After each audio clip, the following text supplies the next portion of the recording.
اعوذ باللہ من الشیطان الرجیم بسم اللہ الرحمن الرحیم وبہ نستعین انہ خیر ناصر و معین۔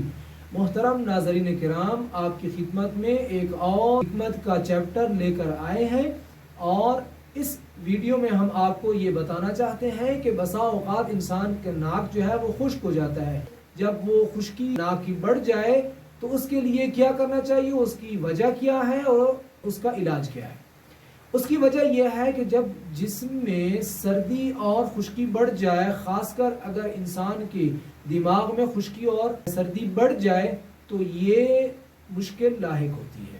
انسان کا ناک جو ہے وہ خشک ہو جاتا ہے۔ اس کے لیے آسان سا طریقہ یہ ہے کہ آپ میٹھے بادام کا تیل 2 قطرے اس میں سے آپ نے ناک میں ڈالنے ہیں رات سونے کے وقت۔ یہ کام جو ہے وہ آپ نے 1 ہفتے سے 10 دن تک انجام دینا ہے اور اس کو جاری رکھنا ہے۔